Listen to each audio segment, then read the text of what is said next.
Health Beauty has crashed from $220 down to $50. So, is this once-in-a-lifetime opportunity or we are catching a falling knife? My take? I'm a contrarian investor. I believe Health is very undervalued. I am bullish. While others panic, I just put nearly $13,000 of my own money into Health. So why would I bet on a stock everyone else is dumping? Just give me a few minutes and I will show you the numbers behind my bet and why Health might crash legacy giants like Estée Lauder. Quick disclaimer, I put my own money into Health based on this analysis, but this is just entertainment, it's not financial advice. Health is very volatile and your risk tolerance might be different than mine. Do your own research. Let's dive in. The cosmetic industry is huge, crazy competitive, growing around 4-5% a year. As you can imagine, I don't wear makeup myself, maybe I should for this YouTube video, but anyway, I don't have an edge evaluating cosmetics product, but I do read financial statements. We are comparing Health Beauty, the fast-growing disruptor, against the giant Estée Lauder. But since numbers can be very heavy sometimes, let's compare also for 5 seconds the model representing Estée Lauder, Ana de Armas. I am Ana de Armas, and I am thrilled to be joining the Estée Lauder family. I can't tell you much more than that right now, but stay tuned. I'm sure now you're more excited to discuss margins. Both companies have great 70% plus gross margins. That's potential, but look at the profit margin. Health sits constantly around 10%. Solid. Estée Lauder, they are actually losing money recently. Negative margins, impairment, restructuring, job cuts, and a talc litigation settlement of 160 millions. It's messy. Could they both reach 14% profit margin eventually? Maybe. But while Health is already profitable, Estée Lauder has a mountain to climb. This impacts directly into my risk score. Theoretically, if they would have the same profit margin, that they don't, Estée would be cheaper with 1.4 price-to-sale ratio versus 2.6 of Health. Next up, growth. This isn't even a fair fight. Health's growth has been explosive, stealing market share year after year. Yes, it's slowing, but analysts predict 12% compounded annual growth rate. Estée Lauder, they've been shrinking since 2022. And my expectation is for them to be stable or even slightly negative. Health is a digital native marketing company with great exposure to young generation via TikTok and Instagram influencers, while Estée Lauder feels stuck in the past, struggling to adapt to this new reality.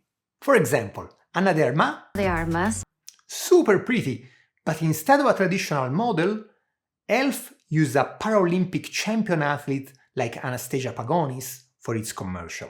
She breaks her own world record. How's my makeup? Of not just looking pretty, but also feeling pretty. I just like the cheaper and more modern influencer choice of Health. But let's move to risk, the problems. Both face big industry risk, brutal competitive sector, social shitstorm risk, inclusivity, sustainability, eco-friendly awareness, animal violence. Do something wrong as a cosmetic company and you are done. No stable moats with any beauty brands nowadays. Huge problems with tariffs, both because Asia is the main market for cosmetics and because most products are produced in China. Potential legal troubles like what happened with asbestos in talc. Beyond these industry risks, Estée Lauder presents and faces company-specific nightmares. Trying to restructuring for a turnaround all while having 10 billion in debt already. Now, the combination of losing money, no growth, 10 billion in debt, it's very concerning for me. Therefore, while I gave Health Beauty a medium risk of 41 out of 100, I believe Estée Lauder is way riskier and it deserves a score of 72 out of 100. There is a real risk that in the future they will not be able to afford the beauty of Konstanz Jablonski. To sum it up, I believe there is no comparison between the two companies. We have a fast-growing, profitable already, e.l.f. with lower risk than the legacy giant. While e.l.f. executives are crushing it, Fabrizio Freda, the CEO of Estée Lauder, is getting crushed. My prediction? Estée might stop giving the dividend they can't really afford, bringing even more negative sentiment and lower prices. My value ratio analysis, however, puts e.l.f. fair price at least at $80.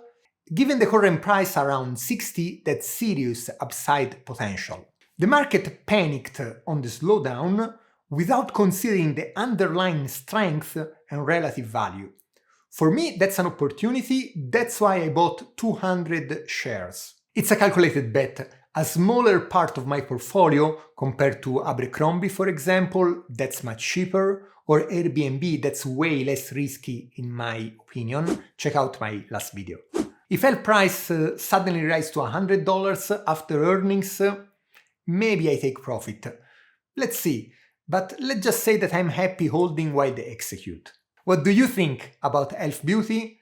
Let me know your take and who won the model battle in the comment below. Please like and subscribe. Thank you very much for watching Other Economics. See you next week. Peace out.